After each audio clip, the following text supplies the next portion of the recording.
Hi friends, నా పేరు శ్యామ్. మీరు చూస్తున్నది Shreyas Infotech tech channel.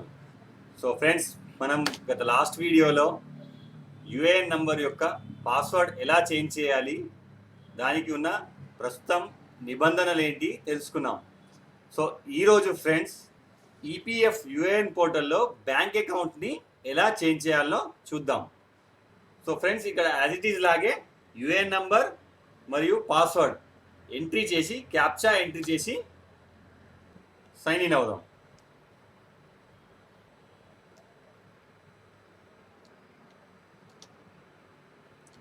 So friends, మనం ఇక్కడ ఫస్ట్ బ్యాంక్ అకౌంట్ యాడ్ అయ్యి ఉందో లేదో చెక్ చేసుకుందాం. ఇది ఎలా ఆన్లైన్ సర్వీసెస్ క్లెయిమ్ కొడితే మనకి ఇక్కడ మెసేజ్ రూపంలో వస్తుంది. Invalid bank account number, kindly update your bank account details through self mode or employer DB అంటే డేటాబేస్. దీని అర్థం ఏంటంటే, మీరు బ్యాంక్ అకౌంట్ మీరు స్వతహాగా చేసుకోవచ్చు, లేదంటే మీరు ఎక్కడైతే వర్క్ చేస్తున్నారో అంటే మీరు ఎంప్లాయర్ అంటే దాదాపుగా ప్రతి కంపెనీలో హెచ్ఆర్ అనే ఒక వ్యక్తి ఉంటాడు. తను ఇలాంటి పిఎఫ్ అకౌంట్లు ఇలాంటివన్నీ హ్యాండిల్ చేస్తుంటాడు. మీరు హెచ్ఆర్ ద్వారా కూడా చేసుకోవచ్చు ఇన్ఫామ్ చేసి, లేదా అంటే సెల్ఫ్ పోర్టల్లో కూడా మనం బ్యాంక్ అకౌంట్ అనేది యాడ్ చేసుకోవచ్చు. సో అది ఎలాగో నేను ఇప్పుడు మీకు చూపిస్తాను. మేనేజ్లోకి వెళ్ళి మనం కేవైసీ ఆప్షన్ని క్లిక్ చేయాలి.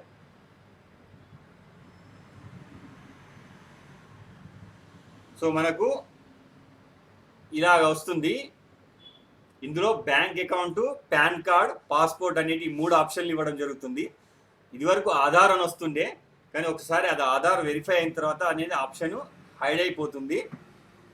సో బ్యాంక్ అకౌంట్ మనం యాడ్ చేసుకుందాం. ఫస్ట్ దీనిపైన క్లిక్ చేయండి.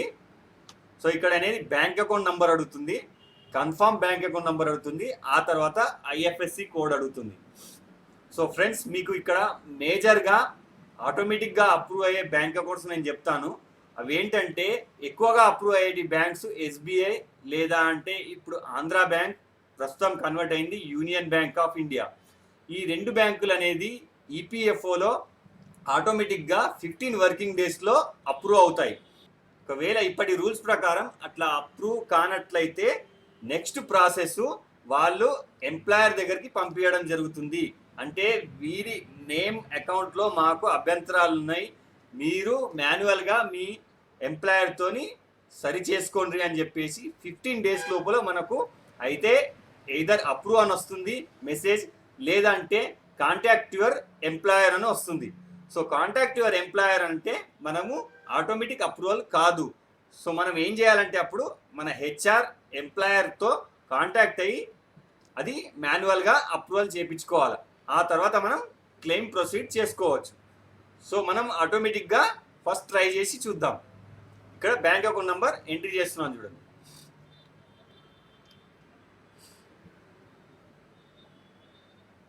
కన్ఫర్మ్ బ్యాంక్ అకౌంట్ నెంబర్, ఆ తర్వాత ఐఎఫ్ఎస్సి కోడ్. కానీ ఫ్రెండ్స్, ఇక్కడ wrong IFSC code number entry చేస్తే అది ఆటోమేటిక్గా వెరిఫైకి వెళ్తుంది, మళ్ళీ అది మీకు రిజెక్ట్ అవుతుంది. అందుకనే ఐఎఫ్ఎస్సి కోడ్ అనేది బ్యాంకుకి వెళ్ళి వెరిఫై చేసుకోండి, లేదా పాస్బుక్ మీద ఉన్న ఐఎఫ్ఎస్సి కోడ్ మాత్రమే ఎంట్రీ చేయండి. వన్స్ అయ్యి ఎంట్రీ అయ్యాక మనము ఇక్కడ వెరిఫై పై క్లిక్ చేయాలి.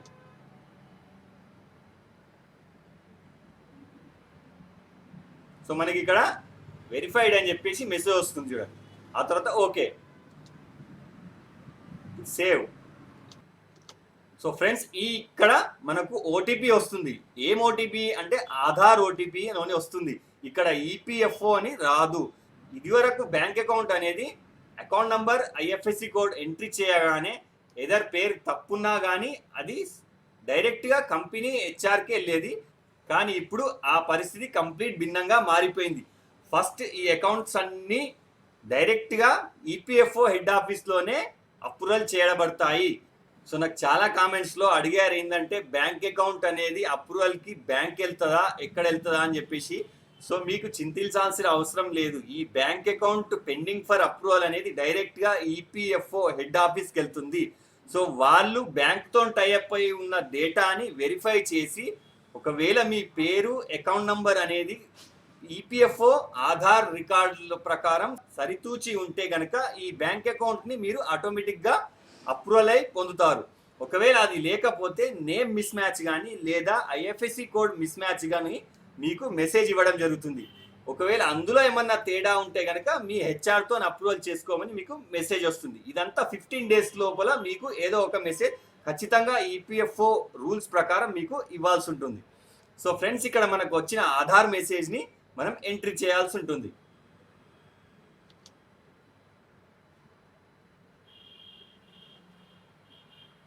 సో వన్స్ ఎంట్రీ చేశాక మనం ఫైనల్ సబ్మిట్ పై క్లిక్ చేయాలి.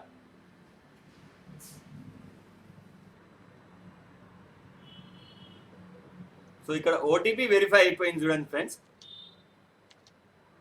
కేవైసీ పెండింగ్ ఫర్ అప్రూవల్ కాలంలో మనకు క్లియర్గా కనపడుతుంది చూడండి. Name, account number, IFSC code, seeded on అంటే మనం ఏ తేదీన ఎంట్రీ చేశామో ఆ డేట్ కనిపిస్తుంది. ప్రస్తుతం ఉన్న status verification under process.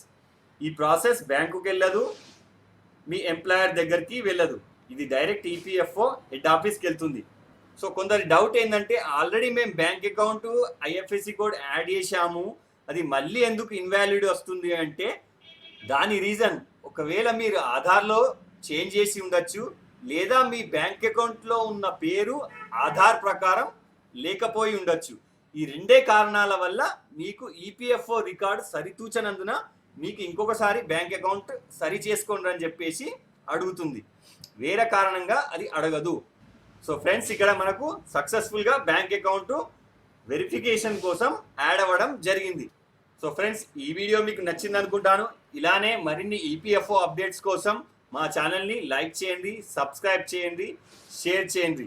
Next వీడియోలో మరిన్ని అప్డేట్స్తో మళ్ళీ కలుద్దాం. Until bye.